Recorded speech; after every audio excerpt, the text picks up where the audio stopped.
शाह जी और prime minister को शायद ये आभास नहीं है कि आज वो अगर गृह मंत्री हैं या प्रधानमंत्री हैं तो वो भगवान की देन नहीं है, बाबा साहब अम्बेडकर के संविधान की देन है। आज वो अगर गृह मंत्री या प्राइम मिनिस्टर हैं तो बाबा साहब के संविधान की वजह से हैं। बाबा साहब ने कहा था कि जो संविधान में समता के अवसर दिए गए, एजुकेशन में, राजनीति में और आर्थिक स्थिति सुधारने में, तो एक समय ऐसा आएगा कि वंचित वर्ग के लोग भी पढ़ लिख कर आर्थिक रूप से मजबूत होकर आगे बढ़ेंगे और 21वीं सदी कमज़ोर वर्गों के लोगों की होगी। तो आज जब आपने कहा कि बहुत सारी पार्टियों ने जय भीम के नारे लगाए तो दिल में बड़ी खुशी हुई कि जय भीम के नारे लगने चाहिए। हालांकि ये भी सच है कि बहुत सारी पार्टियों का जय भीम सिर्फ दिखावा है, चुनावी दिखावा, क्योंकि जब उनकी सरकारों में उनको मौका मिलता है कि वो जय भीम और बाबा साहब अम्बेडकर के विचारों पर चलने काम करे तो वहाँ वो चूक जाती है। तो ये बड़ा दुखद है। सिर्फ दिखावे के लिए बाबा साहब अम्बेडकर के नाम का प्रयोग नहीं होना चाहिए। एक बड़ी चिंता जो है, कल से जो राज्यसभा में होम मिनिस्टर ने जो बयान दिया है, हालांकि उनका जो बयान था पूरे रूप से वो कांग्रेस पे एक हमला था, लेकिन जिस तरह के शब्दों का प्रयोग उन्होंने किया उससे एक बड़ा आक्रोश जो है हक वंचित समाज में, उनमें गहरी चिंता है।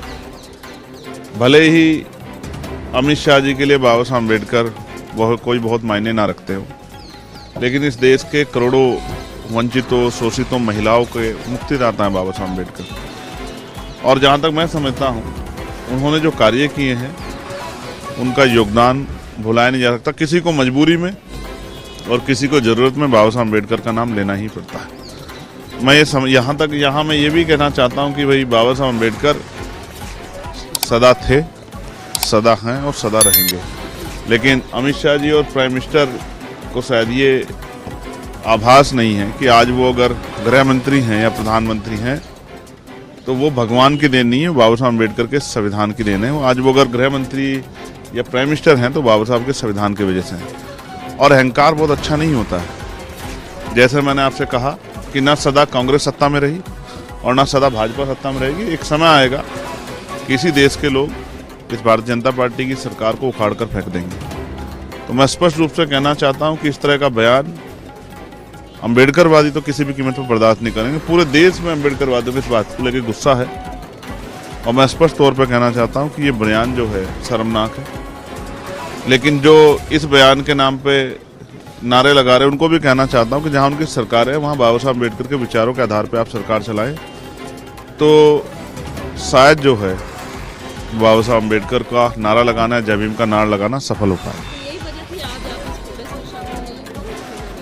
नहीं, मैं अपना प्रोटेस्ट कर रहा हूँ। ये अम्बेडकर आर्मी है। अम्बेडकर आर्मी हमेशा से लड़ती रही। ये तो लोग यहाँ लड़ रहे हैं, हम लोग तो उनके विचारों को लेकर गांव-गांव जाते हैं, जहाँ सामंती लोगों का सामना करना पड़ता है। जहाँ आज भी आपको याद है परभनी में क्या हुआ? मैंने कल भी 0 आवर में डाला था कि परभनी पर चर्चा हो। मैंने परसों भी डाला परभनी में। अब आप इसका एहसास करो इस बयान के बाद कि बाबा साहब अम्बेडकर की स्टैचू को छूने पर, उनके संविधान की प्रतिकृति को छेड़खानी करने पर परभनी में इतना बड़ी हिंसा हुई, इतना बड़ा जो है विरोध हुआ और पुलिस की लाठियों से एक नौजवान की जो लॉ की पढ़ाई की थी जिसने, उसकी जान चली गई। संतोष सूर्यवंशी, सोमनाथ सूर्यवंशी। आप ये महसूस करके देखिए कि जब हम बाबा साहब के संविधान की प्रतिकृति को नहीं छूने देते, उसका अपमान नहीं बर्दाश्त कर सकते और बाबा साहब की स्टैचू का अपमान बर्दाश्त नहीं करते, तो बाबा साहब का अपमान बर्दाश्त कर लेंगे?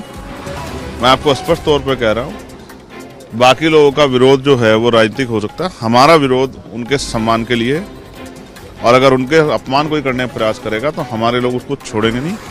आने वाले समय में संविधान की शक्ति और वोट की शक्ति से अपने ऊपर हुए इस हमले और अपमान का बदला जरूर लेंगे।